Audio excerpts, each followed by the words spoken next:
Rose Farley, and I am Casper's mom.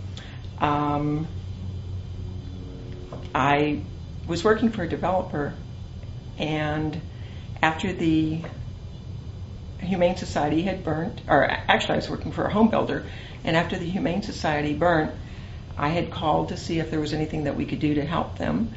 And we went over and we did all of the drywall inside of the little house that they were moving into, that they were using for their offices. And we were going on a Sunday to work on one of the rooms, and on Friday night I stopped by there to make sure that everything was lined up for Sunday. They had brought in cats for the cat adopt-a-thon that they were going to have that weekend. So naturally, being a cat lover, I wanted to go in and see the cats there. Walked in, and there were different cages set up, and went to one cage and it had the name Casper. Well, about a year or two before that, I had to have a Casper put to sleep. And my Casper that I had put to sleep was a all white cat.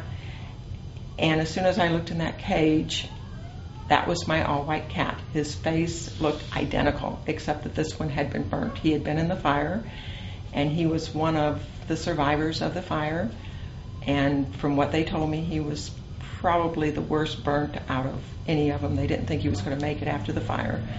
But he was up for adoption, and so I played with him for a little bit, and they asked me if I wanted him. I said no, I already had 3 cats, didn't need a 4th one. Go ahead and adopt him out. This was Friday night. The adopt-a-thon was on Saturday.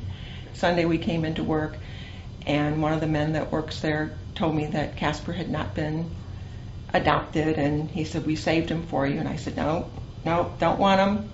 I ended up calling there on Monday, and they said no, he was not adopted, that he stayed at the back of his cage, he wasn't friendly to people, that he just didn't want to associate with people. So I came down and talked to him on Monday after work, and they wanted me to foster him to make sure that he fit in with my boys. And I told them up front, I said, they don't come to my house and leave. They're mine once they come there, but I will foster them. So I fostered him for about 2 or 3 weeks and came back and filled out the adoption papers, and he became mine.